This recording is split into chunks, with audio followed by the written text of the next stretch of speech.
Hey good people, and welcome to my channel. First things first, I want to give a special shout out to all of my subscribers. It pleases me to say that over the past week, I've gotten over 20 new subscribers, and I definitely appreciate all the support that's thrown my way. Now today I have the pleasure of sharing my thoughts and feelings on the new Netflix series, Squid Game, which is ranked number 1 this week, and is also one of the craziest series that I've ever seen. Now you might be asking yourself, what in the hell is Squid Game? Or, what is the hype behind this series? Well, I'll be more than happy to break it down for you for those who haven't seen it yet. Squid Game is a South Korean series that was released on Netflix. And before you ask, yes, the show is spoken in Korean, but Netflix gives you the option to activate the subtitles or English dubbing so you can understand it. The storytelling in Squid Game primarily centers around the character Song Gi-hun, which I hope I pronounced right. Now, Gi-hun is a degenerate gambler that's up into his neck with debts. He steals and mooches off of his sick and elderly mother to feed his habit, and he barely has time to see his kid. So right off the bat, it's kind of hard to root for a guy like that as the protagonist of the show. Well, Gi-hun gets in trouble with his debt collectors and is given a month to pay what he owes, or he'll lose some of his organs. So later on, Gi-hun meets a random stranger in the subway who challenges him to a game of dachi and promises Gi-hun money if he wins, but if he loses, the stranger gets to slap him in the face. Well, after losing dozens of times, Gi-hun finally wins a significant amount of money, and the random man offers him a chance to win more money by entering a contest where participants play kids games like dachi. The stranger gives next to no information about the stakes of this contest, but Gi-hun realizes that the prize money will be more than enough to pay all of his debts, get his sick mother the medical treatment that she needs, and enough for him to see his daughter, who will be moving to America with her mother and stepfather soon. Gi-hun ultimately agrees to participate. Several other characters that are in the show, some who Gi-hun has either known since childhood or met in passing, are offered the same deal by the stranger, and they all agree to participate in the contest. And in this particular contest, over 400 people who are deeply in debt, in need of money, and are blinded by greed have agreed to venture into the unknown for a chance of bettering their lives. And by venturing into the unknown, I mean that they are drugged, kidnapped, stripped of their clothes and possessions, and taken to an island where escape is nearly impossible.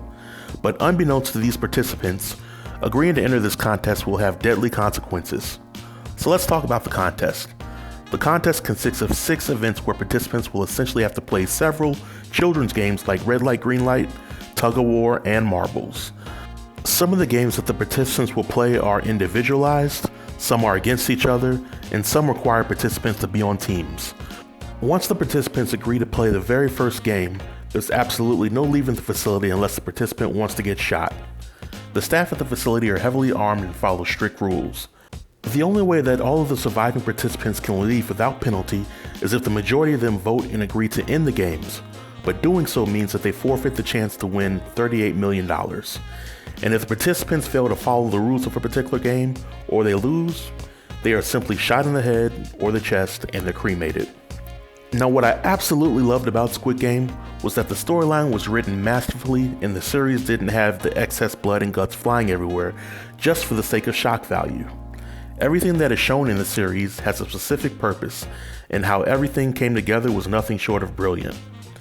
There were plenty of unexpected twists that occur in the series. There were very interesting side quests within the characters' journeys, and I love the fact that every time I thought I could predict what would happen in the series, my expectations were subverted.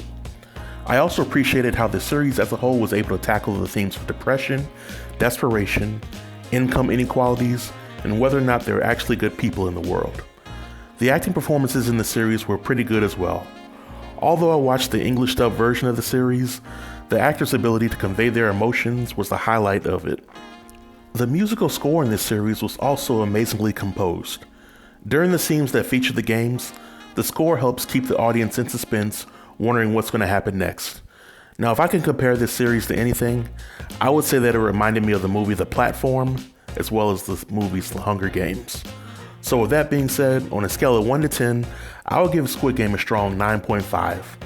I would have given it a solid 10, but there were some minor pacing issues throughout some of the episodes. But in my opinion, the series is an emotional roller coaster from start to finish, and the cliffhanger ending makes me want to know what's going to happen next. So if you haven't seen Squid Game on Netflix yet, then I would strongly encourage you to do so. Well folks, this marks the end of another review. Have you seen Squid Games? If so, let me know what you thought about it in the comment section. Also, if you have any suggestions for movies or TV shows that you want me to review, then let me know about that in the comment section below, and I'll schedule some time to review it. Until next time, stay tuned and stay safe. Peace.